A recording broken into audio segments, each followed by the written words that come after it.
episode 3 of the budget template breakdown. Today it's probably going to be a little bit of a shorter video. I'm starting this a little bit late, but I'm going to be attempting to just kind of clean some small things up. I haven't had the bandwidth recently to kind of do a bigger function / coding session, but I'm hoping maybe in episode 4 I can kind of dive deeper into that. It just takes a little bit more energy to kind of think through things, and those are more rambles and maybe like a better suited as a live stream. But anyways, I've got some very simple things that I'm gonna talk through today, and then maybe what I'll do also is, we've gotten already to episode 3, but I haven't explained what any of this sheet does, nor have I explained any previous formulas. So I think the game plan today is fix some just little issues like I did last time, and then maybe just walk you through understanding some of the things that I've already built into this sheet, since I'm just kind of introducing everybody to it. But starting off, the one thing that I noticed the other day is that this is actually incorrect. These are pulling from some other A category total and B category total, and that's not exactly what it's supposed to say. It's supposed to say shooting pre-production labor, and then this is supposed to say shooting labor. So what I'm going to do here is figure out where this is coming from. And I think, if I'm correct, it's coming from, it says VLOOKUP G24, so we're going to dissect this. And it's coming from, let's do this one, it's coming from A0 to Q, 0 to Q, and it's pulling 3, so it's coming from this. But all these other ones say something different, which is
first thing, which is this one, of course.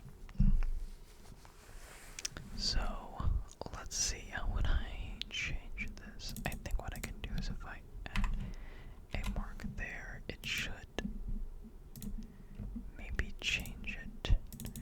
If I just add like another parentheses. Excuse me.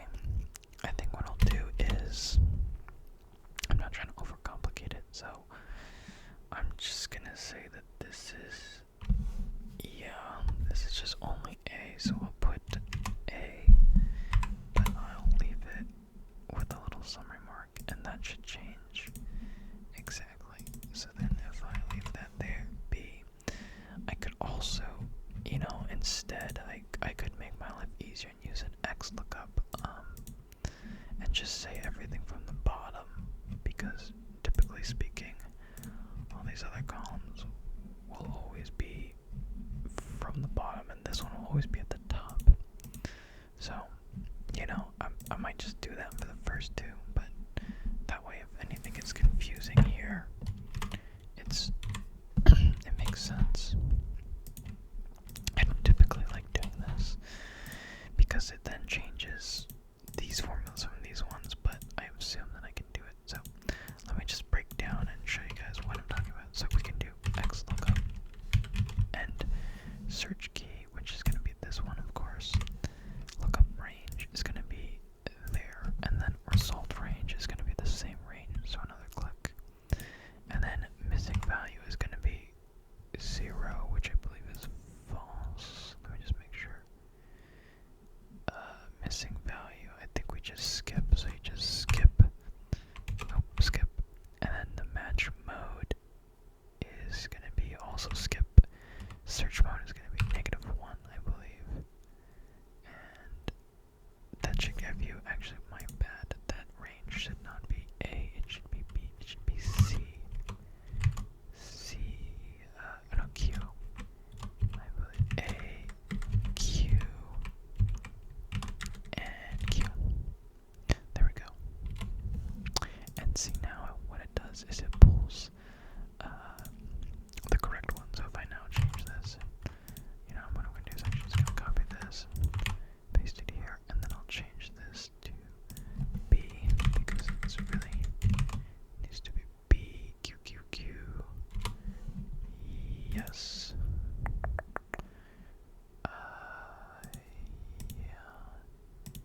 Not G23, but G24. There we go.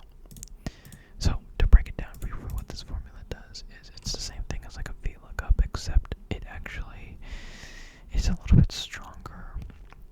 And there's another reason why XLOOKUPs are so good too, which I don't really get into, but I do use a lot of XLOOKUPs in this sheet. But essentially, like a VLOOKUP, it's the search key, which is an exact match, but it gives you two different options. It's kind of like a mix of a SUMIF and a VLOOKUP. So it's a lookup range. So same thing as a VLOOKUP, you give it the range in which you want it to look through, and usually that's just a column. So instead of doing a regular VLOOKUP where it's multiple columns across, so for example, F, G, and H, and then you give it a number to return. So like the third column out of F, G, and H. So like VLOOKUP would be VLOOKUP G23, F through H, and then return the third column, which is H, and then false. What this one does is kind of like a SUMIF, and so it says just give me the range to look through, which is F, and then return, tell me which column to return. And instead of giving it a number within this range, you just give it the range. So you give it like these two ranges. So that's what I did here. And then there's missing value, which is, it's telling you basically right here, it should say if it's an exact match, then like it's fine, and if it's not found, you can then have it like a if formula, basically do something else. There's a match mode, which is like an exact match. It's kind of a match. It's the second next match. It's a little bit optional. But then the search mode, that's the most important one that I like to look through. It's how it searches through the columns. So, for example, if I told it to search through F instead of searching from top to bottom, it'll search from bottom to top. And that's the difference over here. When I was using the VLOOKUP, it would pull this A, and then it would say return the third value. So it'd be 1, 2, 3 out of this range that I gave it. And it would return this one. But if you notice, there's also another A right here. And so, instead of using a VLOOKUP, which goes from top to bottom always, I used an XLOOKUP so that I could specify to go from the bottom just to get this one, because this is always going to be here. Anyways, that's just hopefully a little bit of understanding of how that works, but now it looks correct, so I can save this. And honestly, with how things are going, maybe this should be a 0.2 soon, but yeah. I think another big project I want to highlight today that we're going to work on is mainly splitting up the PO log to 3 different things. Right now it's kind of all-in-one, so I believe I said this last time, but I was thinking about changing it so that there's a PO log, a petty cash log, and then a payroll log. It's a little more complicated, and I wonder if it's better just for simplicity to leave it on the same page, but then increase the amount of columns. And I think that might be the best bet. Just keep it on one page, but then increase the columns per one. Unfortunately, I think the problem is that it might get a little messy on the print page. Excuse me, but that being said, I'm interested in splitting it up because on hot budget it's split up, but it might just be useful, to just keep it on one page, and then just if you need more rows, just keep adding rows, and I think that's honestly fine. I don't think we need to complicate it anymore. So it might be weird though if I do end up locking ranges. I think I'm not allowed to enter rows if there's a locked range. I think I'm just not allowed specifically. So I don't know, but maybe I'll format it today to try to see what that might look like. But yeah, so anyways, we fixed this little small problem, so I'm gonna stick to my agenda and explain to you one more other kind of just general how this sheet works. So yeah, to start off, if anyone doesn't know, this is a budget template for a film production. I'm sure you can kind of suss it out and figure it out, but this is very similar to another software which I will not mention, but it is basically crafted as my own ideas, and all the formulas are my own ideas. But to start off, this is like a template, and if you could tell, it says AICP, which is basically a commercial nonprofit that standardizes budget templates, and this is the AICP classic format. So all these accounts, like 1, line, 2, assistant, 3, director, all of these accounts are from AICP. And so if you go to another budgeting software and you say, I just need an AICP 2019 template, you'll get all these same accounts with all these same numbers, and so that kind of just helps standardize the practice. But what mine sheet stands out from others is that it's fully functional. A lot of people's sheets are, formula based, so all of these are baked in formulas that they have to drag down, and then when you add columns, it gets a little confusing. But mine is, I would essentially say, hard-coded in, not through Java, through a backdoor, but all through formulas. And honestly, it's, I would say, very fast, very easy. You don't have to download a separate software to jump into the program, and so the accessibility and the starting portion of this is so fast, and I think that's important to the younger generations that are coming up. But anyways, you can submit your rate here. So for example, we could do $100 and how many quantity, so how many days, let's say 3 days, and then this is for overtime calculation, so you could say overtime 1, and then you have another hour of 2.0 overtime. These are all big numbers.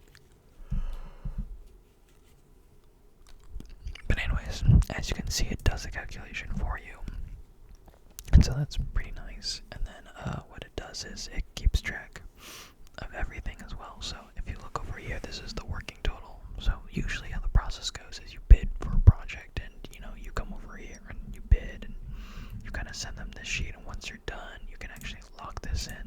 this is how much it is in total for everything, and then now you can only work off of here. So for working, you're like, okay, I actually got this guy for cheaper, so I got him for $70 for 3 days for 1 hour overtime and 1 hour overtime. And so now you can have this working, column, and that basically tells you what the projection is. So from your estimate to your working, this is how much you actually are estimating. Now, I believe this number only tracks estimate minus working. So that might also be something else that you do need to figure out of how this subtraction method works, because I think it is not accurate if I wanted to switch from working minus projection. So I think I need to make it also, another tab. This right here is a tab, if you can see, to kind of give the profit margins off of what you want to minus, which is definitely helpful, and I haven't used that too much, but I was requested that from somebody else one day, and so I added that in the mix. But if there's any production requests that you have from this sheet, then I should be able to handle it and manage it. But yeah, let me see if there's a menu. In budget settings, yeah, there's not a setting to change how to minus that feature, which I think I will add. Maybe that's what I'll do in the next one. I'll add that as a feature. But anyways, back to this. As you can see, yeah, it gives you a head count of like, okay, this is actually where you're at right here, and you can do the calculations on the balances to see like if you're over or under each account. But in this case, we are under because yeah, we didn't spend $325, we only spent $228, which I guess is a negative balance of 100, which doesn't make sense mathematically. So I'll have to check that. But anyways, I am falling asleep, guys and girls. So if you have any questions on this video, if there's any improvements, just let me know. I am falling asleep.